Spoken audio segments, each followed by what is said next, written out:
오늘은 사랑하심을 받고 택하심을 입은 자들, 사랑하심과 택하심이라고 하는 제목으로 또 오늘 이어서 데살로니가 말씀을 강의하며 은혜를 나누기 원합니다.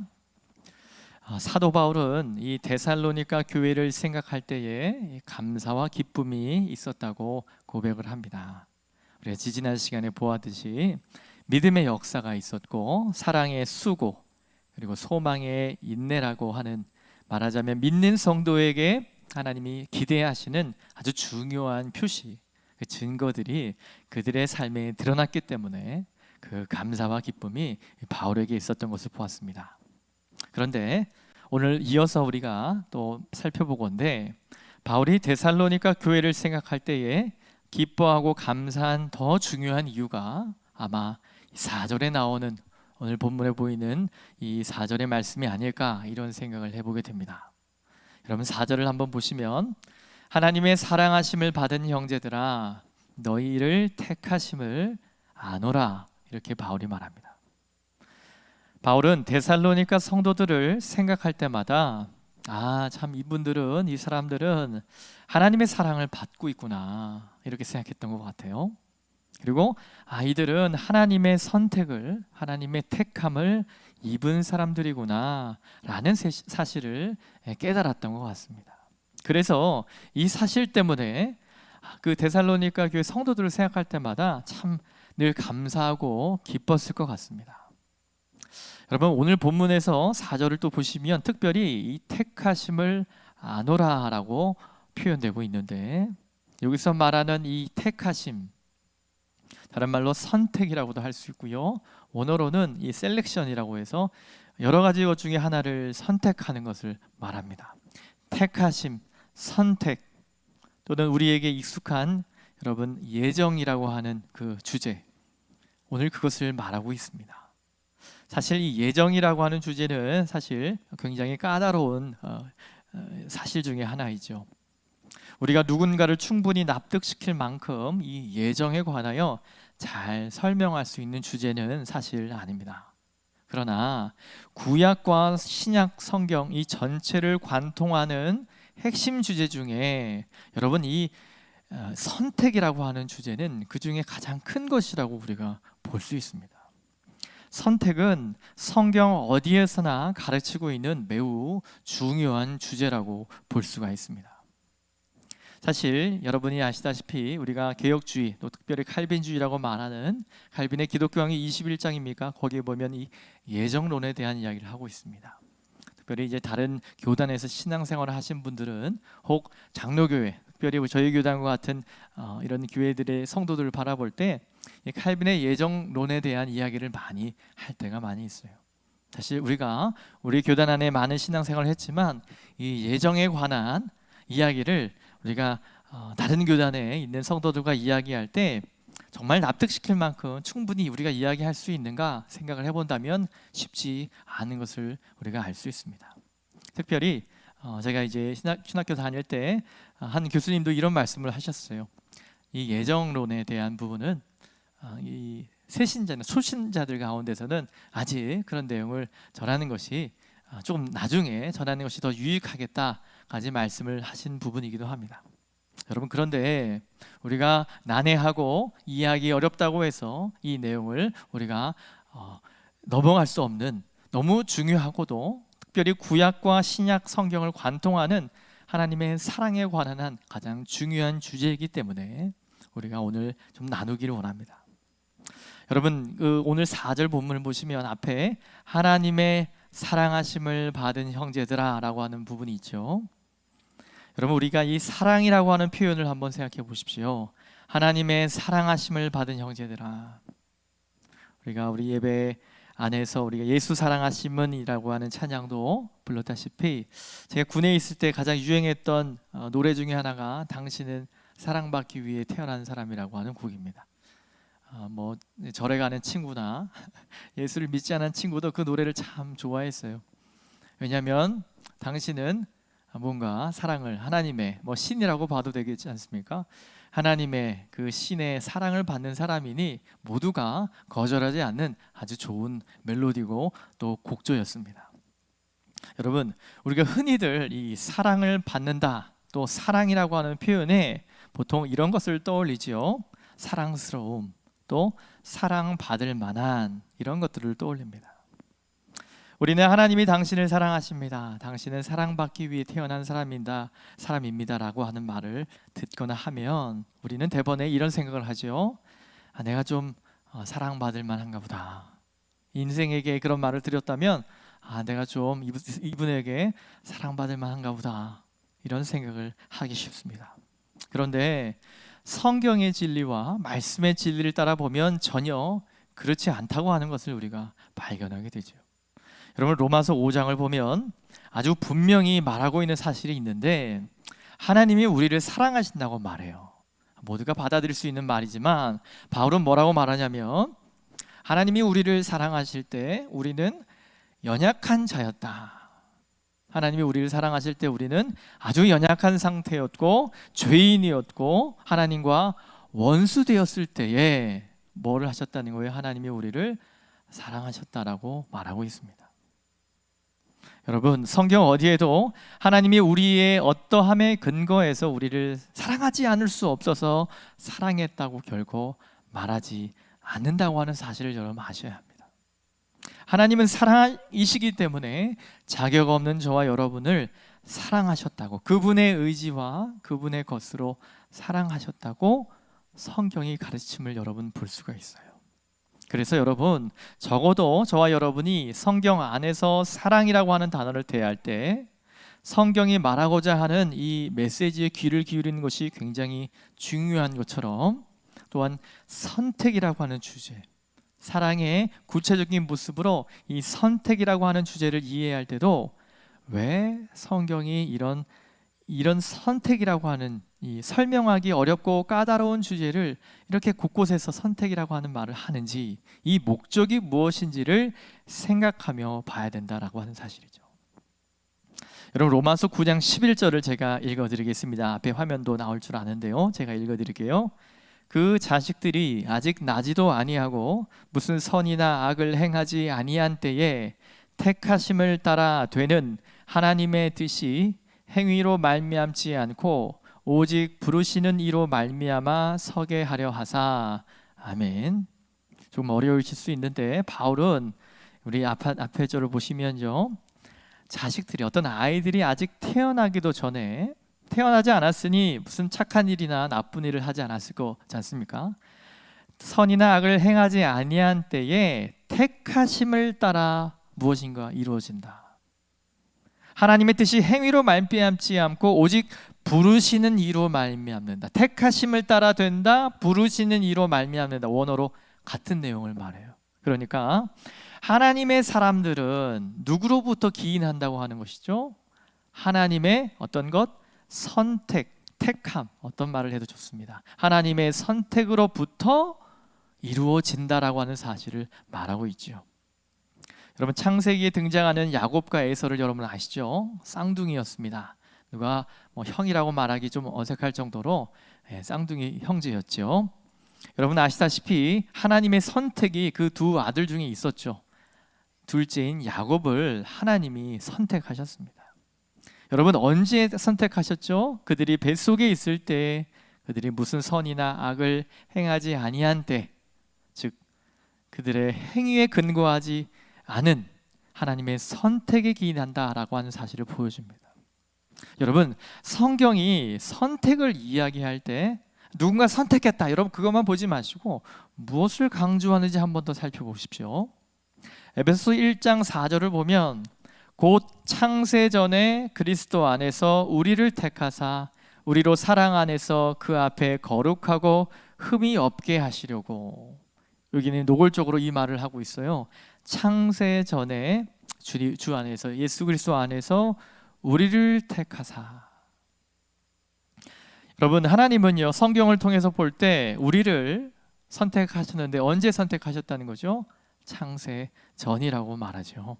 천지와 만물이 존재하기도 전에, 여러분과 제가 어머니 뱃속에 있기도 전에 하나님의 선택이 있었다고 성경은 말합니다. 여러분, 선택이라고 하는 이 어려운 진리를 다룰 때마다 성경은 어떤 말을 하고 있냐면 이 배경을 강조하고 있어요. 배경을.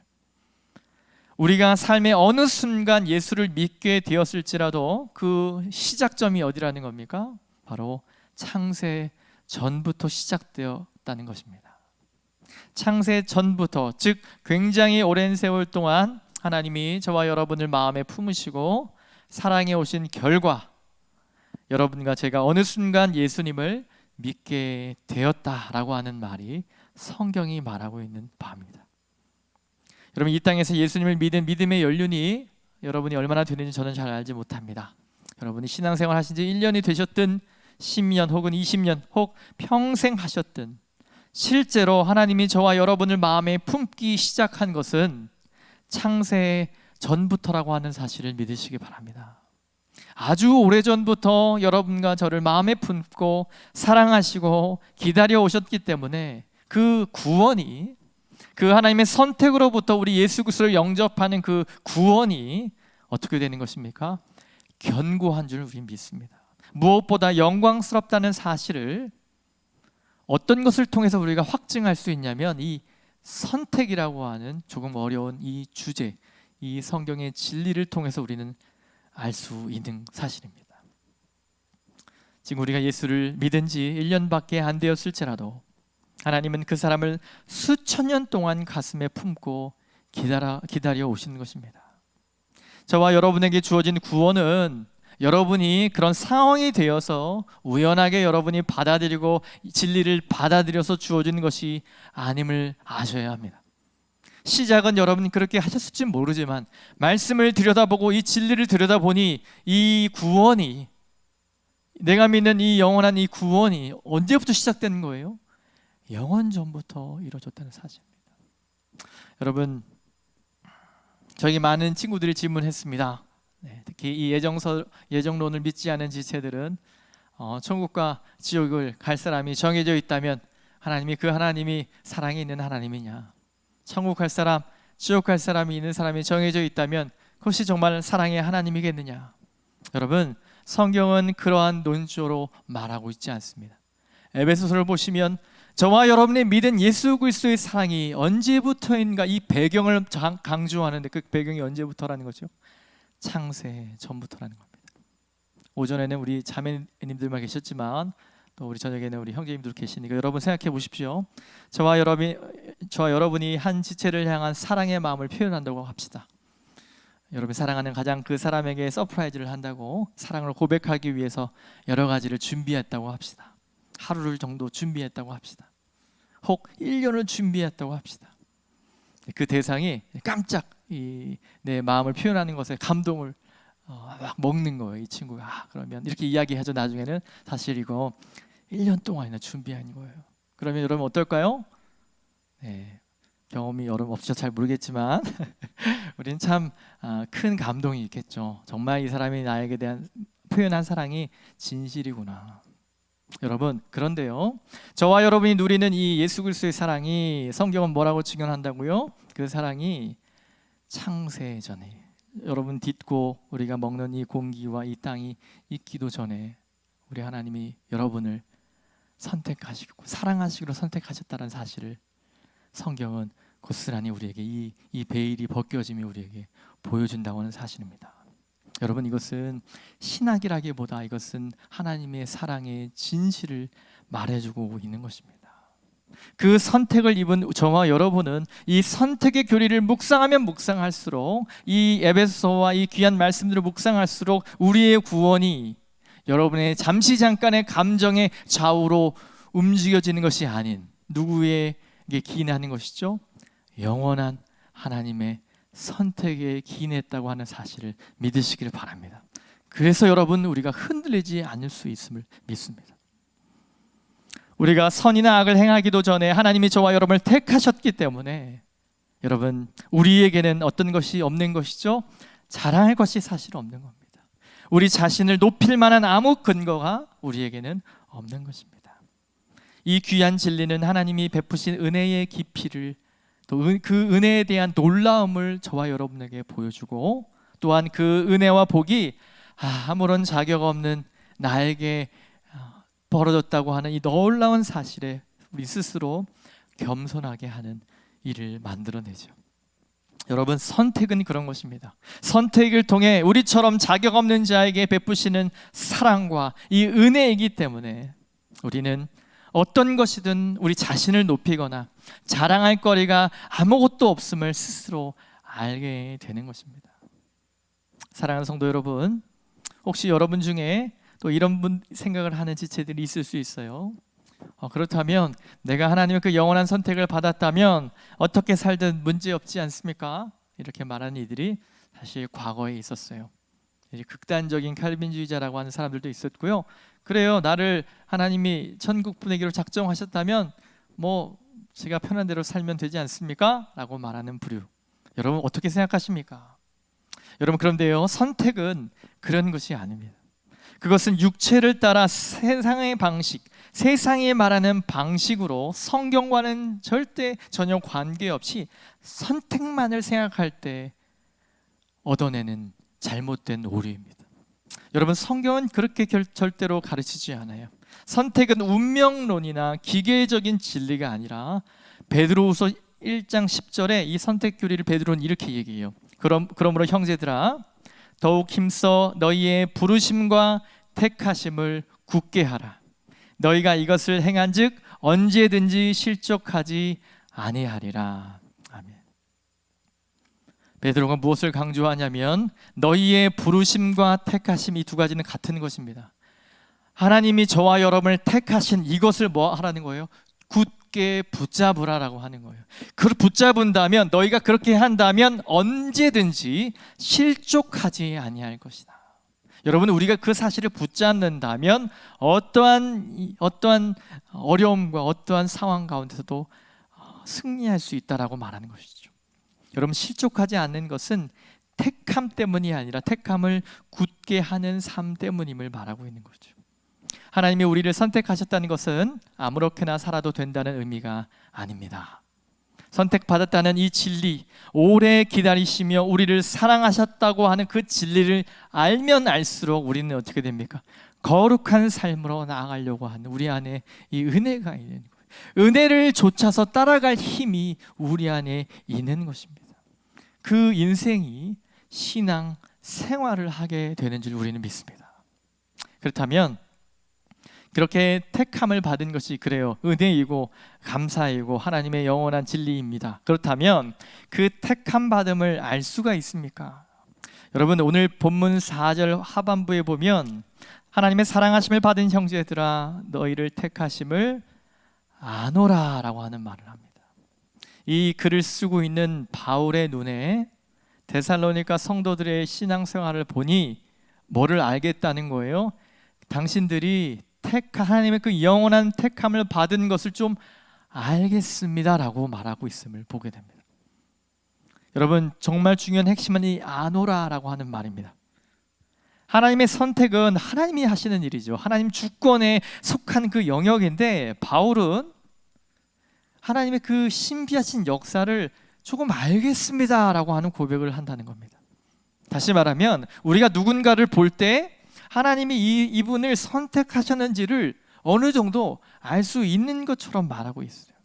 바울은 이것에 두 가지 정도의 이 중요한 기준을 보여주고 있는데, 성경이 가르치는 선택이라고 하는 위대한 진리는 저와 여러분이 검증할 수 있는 진리인데 무슨 말이냐면 드러나는 표징이 있다는 거예요. 여러분 5절 상반절을 읽어보시면 이는 우리 복음이 너희에게 말로만 이른 것이 아니라 또한 능력과 성령과 큰 확신으로 된 것입니다. 사도 바울 일행이 데살로니가 교회에 전한 복음이 말로만 이른 것이 아니라 능력과 성령과 큰 확신으로 된 것임을 생각해 볼 때에 바울이 알겠다는 거예요. 여러분들이 당신이 하나님으로 인해서 택하심을 받았구나 라고 알겠다는 겁니다. 사랑하는 성도 여러분, 우리가 사실 신앙 생활을 한다는 것은 여러분 참으로 놀라운 일입니다. 우리가 말씀을 들으면, 설교를 들으면 신앙생활을 할 수 있을 것 같지만 여러분 어떻습니까? 설교가 여러분 진리의 말씀이 말로만 저와 여러분에게 이르면 지적인 지식적인 체계로만 임하면 어떻게 되죠? 아무 일도 일어나지 않습니다. 여러분 말씀이 말로만 우리 안에 머무르지 않고 하나님의 능력으로 우리 안에 임할 때 진짜 역사가 일어남을 우리는 믿습니다. 여러분 대부분의 사람들의 마음은 굳어 있어요. 왜냐하면 우리가 모태에서부터 죄를 가지고 태어난 인생이기 때문에 매우 우리의 마음은 단단합니다. 그래서 눈으로 무언가 보는 것 같지만 보지 못하고 귀로 듣는 것 같지만 깨닫지 못합니다.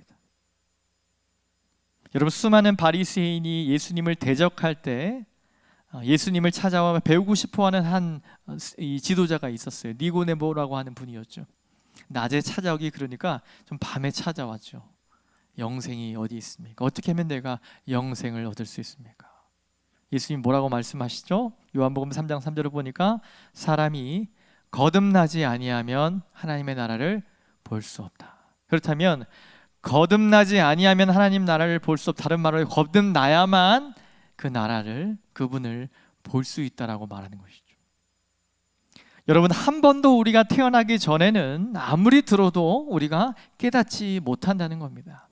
그러나 그런 사람들도 하나님의 능력이 있으면 하나님의 능력으로 함께 하시면 말씀이 들려옴을 우리는 믿습니다. 사람의 말로만이 아니라 하나님의 능력이 함께 전해질 때 듣는 사람들이 마음 깊이 이해하게 되고요, 인격의 중심에 굴복하며 우리의 삶을 하나님께 드리려고 하는 이 믿음의 시작이 우리에게 있어지게 되는 겁니다. 말로만이 아닌 능력이 함께 역사해야 우리의 삶이 이루어지는 것이죠. 하나님의 말씀이 말로만 이르지 않고 능력과 성령과 큰 확신으로 될 때 역사가 일어나는데 전하는 자도 받는 자도 그것을 느낀다는 거예요. 우리 영혼 깊은 곳에서 말씀이 받아들여지고 그 받아들인 말씀이 우리의 인생 전부를 하나님 앞에 드리려고 우리의 마음으로 지성과 감성의 의지를 다 담아서 주님만을 의지하고 신뢰하는 그 삶의 모습들이, 이것은 여러분 감춰질 수 없는 거예요. 진짜 신앙. 여러분 그 신앙은 많은 이들 가운데 귀감이 되고 뿐만 아니라 우리 믿음의 성도들 가운데는 뭐가 오는 겁니다. 이 사람이 신앙이구나. 이 사람이 하나님을 경외하는 백성이구나. 정말 하나님의 사람이구나. 여러분 말씀을 들으며 고개를 끄덕이는 것이 중요한 것이 아니죠. 여러분 마음에 뭔가 종교적인 감흥이 있는 것도 사실 중요한 것이 아닙니다. 말로만이 아닌 능력이 함께 오는 것이 진짜인 줄 믿습니다. 여러분 이것은 성령의 능력이라고 바울은 표현합니다. 사랑하는 성도 여러분, 바울이 데살로니가 교회에 복음을 전할 때에 그런 역사가 그 교회에 있었던 것 같아요. 말씀이 얼마나 많이 바울이 말씀을 전했습니까? 그러나 말씀을 전했는데 말로만 이들이 받는 것이 아니라 능력과 성령이 그 말씀을 붙들어 이 성도들이 그것을 붙잡는 것을 볼 때에 이 바울에게 이런 고백이 나오게 되는 거예요. 하나님의 택하심을 받았구나.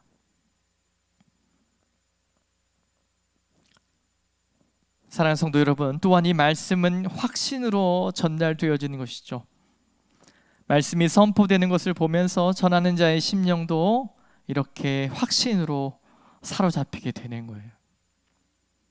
여러분 우리가 복음을 전할 때에 받는 자가 믿음으로 받지 않으면 우리는 굉장히 힘듦을 느껴요.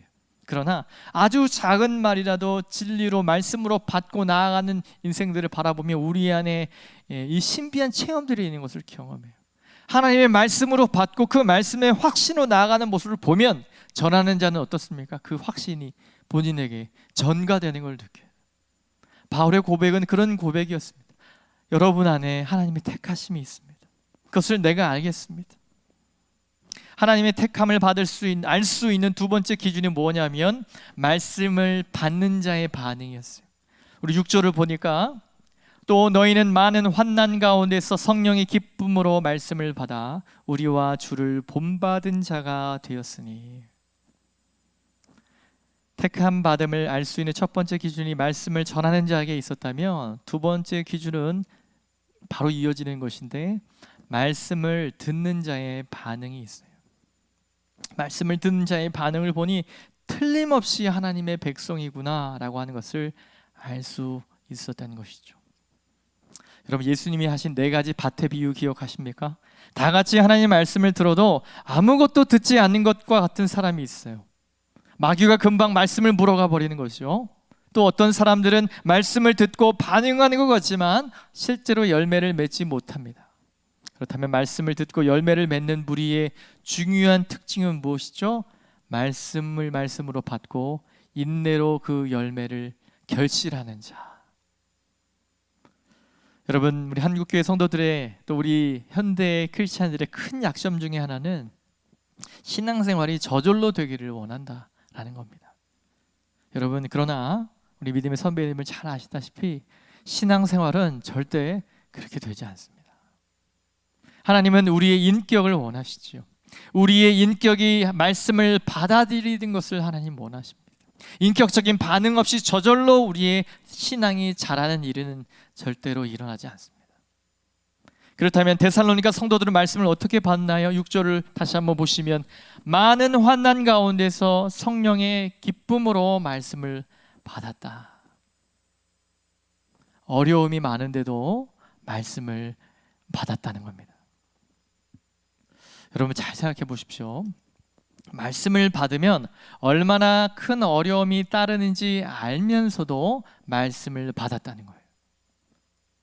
그런 것을 보니 데살로니가 성도들이 그냥 믿는 것이 아니라 택함 받은 백성으로 제대로 믿고 있다는 표가 여실히 드러나는 거죠. 고난 가운데도 그 일을 하는 행동. 많은 시련과 어려움이 있는데 왜 말씀을 받았을까요, 여러분? 네, 참된 믿음이 있기 때문이죠. 그 안에 성령 하나님이 주시는 기쁨이 있기 때문입니다. 사랑하는 성도 여러분, 이런 많은 시련 가운데서도 말씀을 받았습니다. 여러분, 오늘날 저와 여러분은 어떻습니까? 고난이 없다고 믿는 그 시대는 어떻습니까? 여러분, 우리의 가치관과 우리가 받은 말씀이 여러분 얼마나 잘 융화됩니까? 여러분, 그러나 하나님의 말씀을 우리가 진리로 받고 세상 가운데 나아가면 저와 여러분 안에 익숙한 세상의 가치관, 그것과 우리가 받은 이 말씀이 서로 충돌하게 됨을 우리는 경험하게 돼요. 세상 살면서 구성된 가치관이 있죠. 세상의 방식들이 있습니다. 이렇게 노력하면 이런 결과를 얻는 것, 이렇게 해서 손해보게 된다면 절대로 선도되지 않는 것이 세상의 가치관인데, 우리 주님은 뭐라고 말합니까? 고난과 핍박이 있음에도 그 길을 걸으라고 주님이 말한다면 이것은 여러분 같이 갈 수 없는 일입니다. 진리의 말씀이 들어오면 정면 충돌하게 되는 것입니다. 아픔이 있고 괴로움이 오게 됩니다. 말씀을 들으면 좋은 일만 있는 것이 아니라 어떻습니까? 말씀을 정말 말씀으로 들으면 우리 마음에 아픔이 오고 고난의 길이 온다고 하는 사실을 우리는 경험하게 된다 이 말이죠. 저는 가나안 목사님의 아들로 태어나면서 이렇게 자라면서 참 신앙을 가는 것이 고난의 길인 것이구나라고 하는 사실을 피상적으로 관념적으로 하는 것이 아닌 구체적으로 경험했던, 물론 우리 신앙의 선배 다 그러셨겠지만 저는 그렇게 경험했던 사람 중에 한 명입니다. 오늘날은 모르겠지만 적어도 우리 복음의 1세대, 우리 한국교회 1세대 우리 신앙 선배들은 어떠셨습니까? 예수를 믿는 것이 무엇이었습니까? 그 집안에서 호적에서 제외되는 거 아니었습니까? 유교 제사를 받는 일이 가문의 대대로 있는 일이에요. 여러분, 예수를 믿고 세례를 받고 교회에 재직이 된다고 하는 사실이 어떤 것입니까? 집안 가운데 단절이고요, 유산의 상속은 이미 끝난 일입니다. 여러분, 오늘날 어떤 재테크에 대한 얘기가 많고 경제적인 거에 관심이 굉장히 많은 황금 만누주의적인 어떤 배경이 있지만, 여러분 수많은 자본이 어디에서부터 옵니까? 여러분 땅 아닙니까? 여러분, 우리 복음의 1세대는 예수 그리스도의 진리를 선택함으로 우리에게 돌아올 수 있는 마땅한 유산들을 우리는 포기해야만 했습니다. 여러분, 예수가 우리에게 고난이 되지 않는다고 말하는 이에게 저는 이 말씀을 드리고 싶어요. 한국교회는 그 고난에서 시작했습니다.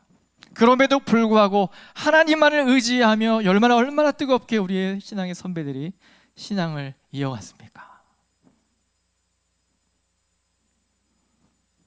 지난 오랜 시간 동안 한국교회가 저지른 가장 큰 잘못 중에 하나가, 우리가 여러분 잘 아시다시피 이 삼복구원이라고 하는 말도 하고요, 기복주의적인 면이 있다, 이런 말씀 여러분 잘 아시죠? 저는 그것에 조금 더 나아가서 고난을 해석할 수 있도록 성도를 가르치지 않았다는 점이라고 생각합니다.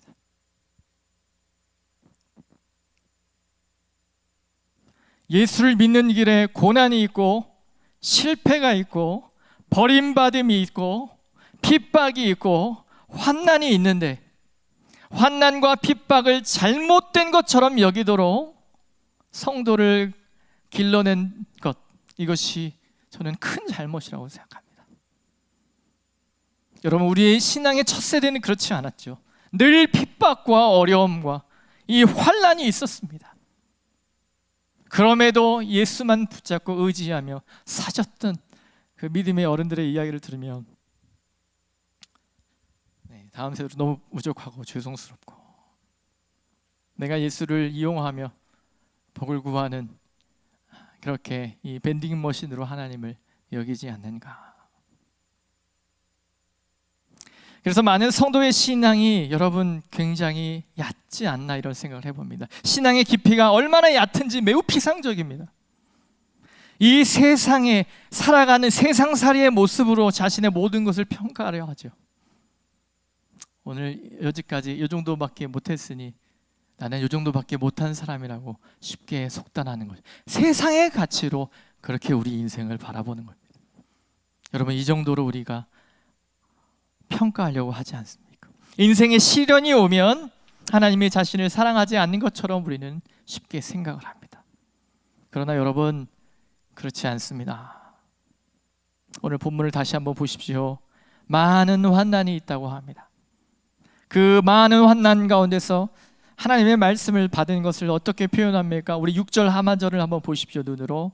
우리와 주를 본받은 자가 되었으니. 여기서 우리는 바울과 실라와 디모데 정도가 되겠죠. 믿음의 사역자들인 것이에요.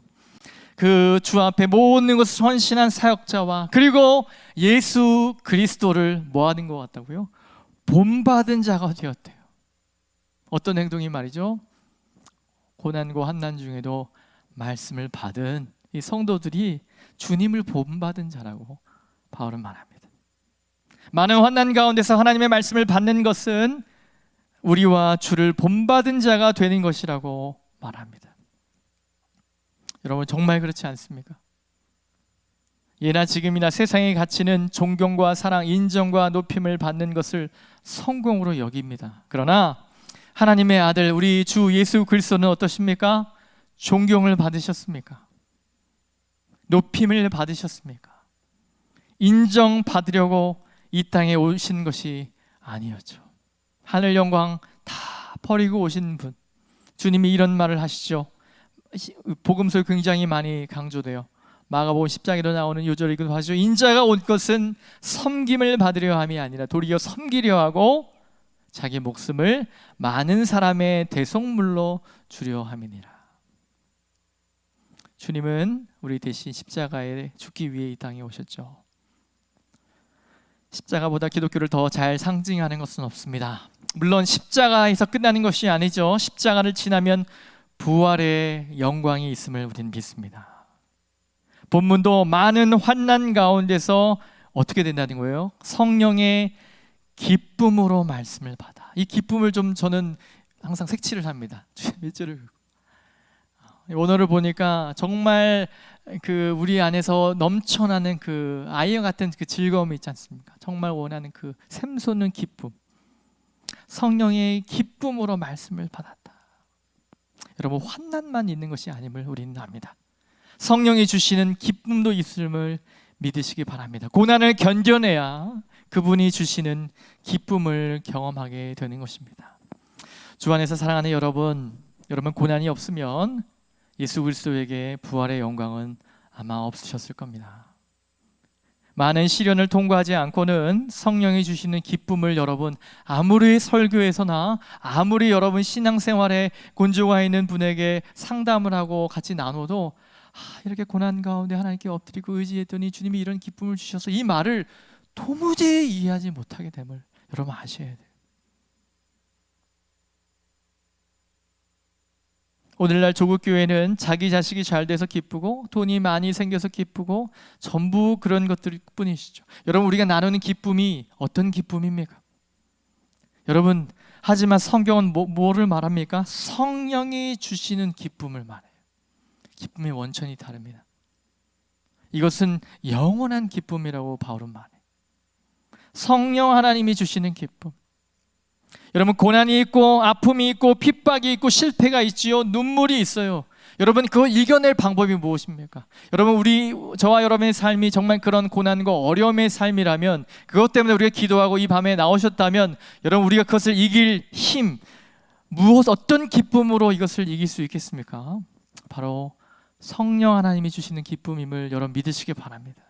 여러분, 그 기쁨을 우리는 되찾아야 해요. 성령이 주시는 기쁨으로 기뻐하는 것이 무엇인지 자꾸 우리는 잊어가고 있어요.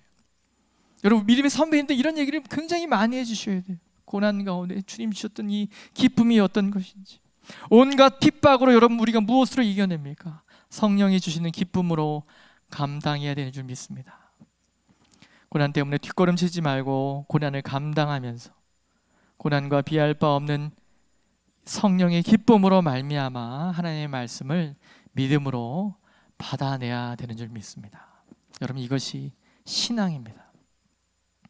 여러분, 바울을 한번 생각해 보세요. 이 땅에 살아가는 동안 빌립보에서 매를 맞고 감옥에 갇혔죠. 전혀 억울해하지 않았어요. 노래하고 찬양하고 밤새 하나님을 찬양하죠. 그러다가 기적 가운데서 살아나며 다시 데살로니가로 와서 복음을 전하는데 또 핍박이 오지요. 밤에 도망갑니다.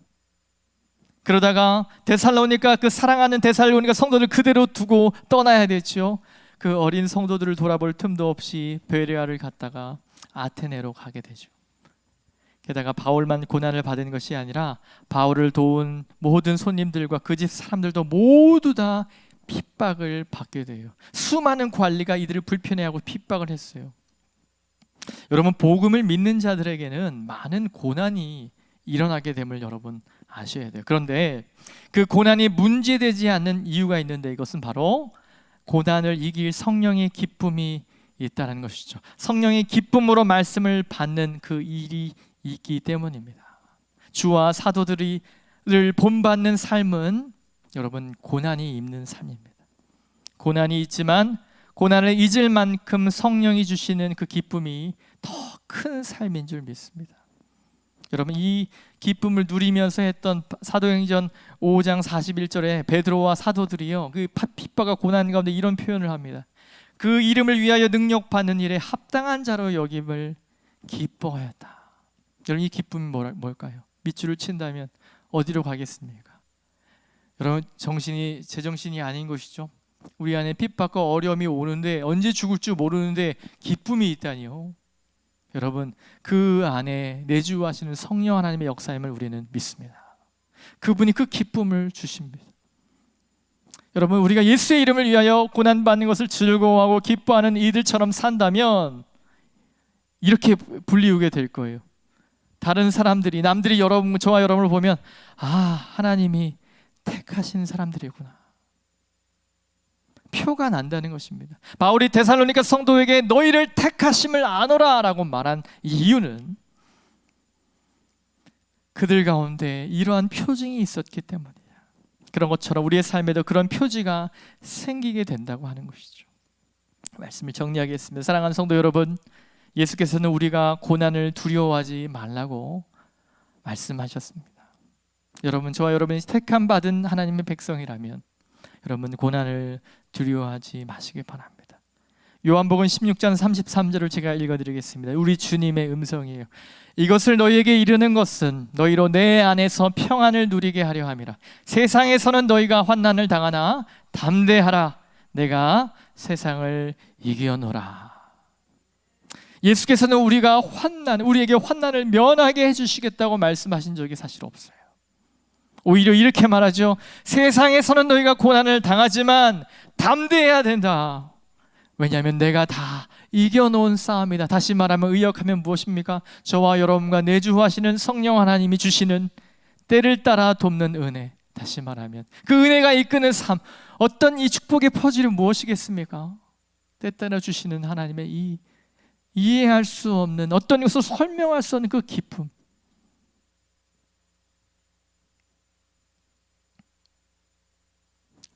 주 안에서 사랑하는 성도 여러분, 고난 때문에 말씀 순종하기를 두려워하지 마십시오. 힘껏 그 말씀에 순종하시기 바랍니다. 또 때를 따라 고난을 통과할 때에 하나님이 성령의 기쁨으로 말씀을 받게 하시는 놀라운 은혜가 있음을 믿으십시오.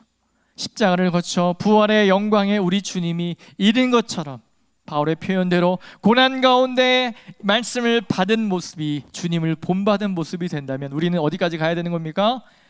주님이 하셨던 그 부활까지 나아가야 된다는 것입니다.